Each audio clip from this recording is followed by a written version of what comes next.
Baik, selamat malam Bapak Suna dan teman-teman. Kami dari kelompok 9 Studi Kelayakan Bisnis akan mempresentasikan hasil diskusi kami. Sebelum itu, perkenalkan saya Nikade Ayu Suryanita Dewi, absen 10. Selanjutnya ada Ayu Rosita Cahaya Waisnawa, absen 7, dan Ikoma Januartana Putra, absen 16.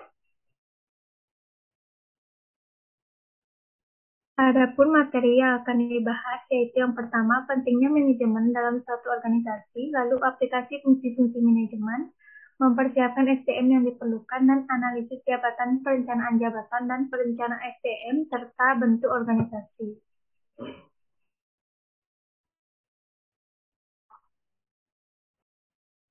Yang pertama, ada pentingnya manajemen dalam suatu organisasi. Dengan adanya manajemen dalam organisasi, tentunya akan membantu dalam menyusun struktur organisasi yang dimana semua individu bisa berada pada posisi yang pantasnya berdasarkan skill dan kemampuan masing-masing. Pengaturan posisi tersebut akan mempermudah tercapainya tujuan, mengingat setiap sumber daya ditempati dan dijalankan oleh orang-orang yang memang berada pada posisinya sendiri, sesuai kemampuan. Selain itu, manfaat manajemen dalam suatu organisasi adalah yang pertama dapat menyusun struktur organisasi, lalu meningkatkan potensi SDM. Yang ketiga ada sebagai pedoman, penilaian, dan tolak ukur, dapat mempererat persatuan, memaksimalkan segala sumber daya dengan baik, dan membantu mencapai tujuan dari organisasi tersebut. Selanjutnya ada aplikasi dari fungsi-fungsi manajemen. Yang pertama, perencanaan. Perencanaan artinya langkah awal yang paling penting di termin ini dilakukan inventarisasi apa saja yang akan dikerjakan serta asal daya apa saja yang tersedia. Dari situ lalu tujuan dipengaruhi dan selesainya tujuan diketahui. Maka hal berikutnya merupakan merencanakan bagaimana cara membuat tercapainya tujuan tersebut. Diperlukan seorang manajer untuk mencari planning cara lain apa saja yang mampu dilakukan. Perlu dititikberatkan bahwa perencanaan adalah hal terpenting sebagai sebab tanpa perencanaan, maka fungsi yang lain tidak bisa berjalan. Selanjutnya akan dijelaskan oleh rekan.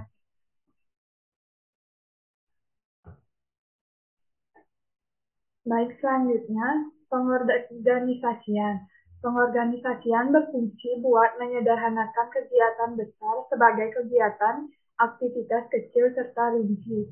Menggunakan begitu manajer akan lebih simpel menentukan kemudian mengawasi kegiatan untuk mencapai tujuan. Yang ketiga, pengarahan. Pengarahan adalah sebuah usaha agar setiap anggota organisasi berusaha buat mencapai tujuan yang sudah ditetapkan sinkron dengan posisi tugas yang sudah diberikan. Yang keempat, pengendalian. Pengendalian atau controlling dilakukan dengan melakukan penelitian sesudah pekerjaan terselesaikan dikerjakan. Asal evaluasi tersebut, maka mampu dihasilkan apa saja hal yang perlu dikoreksi, lalu juga mengukur sejauh mana pekerjaan berhasil dilakukan. Selanjutnya, mempersiapkan SDM yang diperlukan. Arah pengembangan SDM ke depan haruslah memperhatikan asas-asas efisiensi dan efektivitas serta memperhatikan perkembangan yang ada saat ini, khususnya di bidang teknologi informasi dan komunikasi. Kemajuan TIK saat ini mengubah pola pembelajaran menjadi distance learning di mana pegawai tidak perlu datang ke tempat diklat. Pola ini sudah mulai digunakan di beberapa diklat yang diselenggarakan oleh BPPK, yaitu dengan metode blended learning. Dalam pelaksanaannya, tahapan diklat dibagi menjadi dua. Yang pertama, belajar mandiri atau non-class, dan tatap muka atau on-class. Tahapan belajar mandiri dilakukan dengan cara pemberian bahan ajar dan penugasan menggunakan aplikasi yang bisa diakses melalui internet.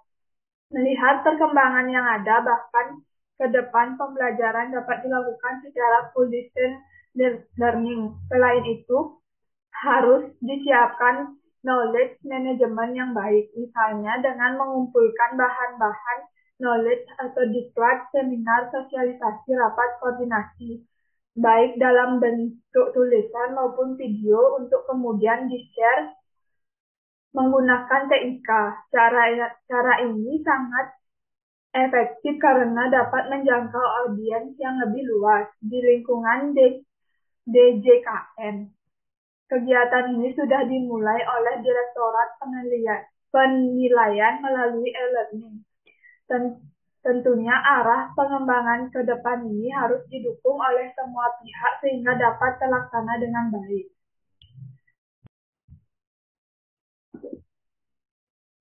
Yang selanjutnya akan dijelaskan oleh rekan saya. Baik, selanjutnya analisis jabatan perencanaan jabatan, dan perencanaan SDM serta bentuk organisasi. Yang pertama, analisis jabatan. Analisis jabatan itu sendiri merupakan sebuah kegiatan mengumpulkan informasi yang berhubungan dengan suatu jabatan dan juga pekerjaan dengan persyaratan tertentu. Untuk bahasa singkatnya yaitu langkah mengidentifikasi tugas dan juga syarat suatu pekerjaan. Pekerjaan tersebut dijabarkan mengenai tugas dan persyaratan yang harus dilakukan oleh seseorang. Yang kedua, perencanaan jabatan dan perencanaan SDM. Job design adalah spesifikasi isi, metode, dan hubungan berbagai pekerjaan untuk memenuhi tuntutan bisnis dan juga kebutuhan pribadi pemegang jabatan.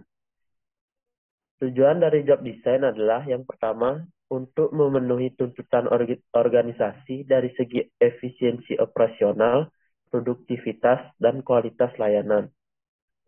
Yang kedua, untuk memenuhi tuntutan organisasi dari segi fleksibilitas dan kemampuan melaksanakan proses kerja horizontal secara hierarkis dan terpisah-pisah. Yang ketiga, untuk memenuhi kebutuhan dari segi minat, tantangan, dan prestasi. Yang keempat, untuk memastikan bahwa tanggung jawab tim ditetapkan sedemikian rupa sehingga bisa meningkatkan kerjasama tim dan efektivitas tim. Dan yang terakhir, untuk mengintegrasikan kebutuhan individu karyawan dengan kebutuhan organisasi. Selanjutnya, bentuk-bentuk organisasi perusahaan. Yang pertama, struktur fungsional. Struktur ini paling sering digunakan oleh sebagian besar usaha kecil dan menengah dengan sumber daya manusia yang terbatas. Yang kedua, struktur divisi atau multidivisi. Struktur ini terutama digunakan oleh perusahaan besar yang memiliki banyak produk, banyak wilayah, atau mengerjakan banyak proyek berbeda dengan tim terpisah. Yang ketiga, struktur flatarsi. Struktur ini umum di banyak perusahaan baru. Struktur ini menggeneralisasi setiap bagian hierarki dan kekuasaan serta memberikan banyak hak dan kewajiban kepada karyawan. Yang keempat, struktur matriks. Struktur organisasi matriks dibentuk untuk mengerjakan proyek-proyek yang dikerjakan oleh perusahaan. Dalam struktur ini, manajer proyek bertugas menyelesaikan proyek dan bertanggung jawab kepada pemimpin, yang biasanya adalah manajer utama. Yang kelima, struktur proyek. Struktur organisasi proyek bersifat sementara dan dikembangkan untuk menangani beberapa proyek perusahaan. Yang keenam, struktur hybrid. Ketika perusahaan berkumpul untuk mencapai tujuan bersama dan menghasilkan keuntungan, itu disebut organisasi hibrida.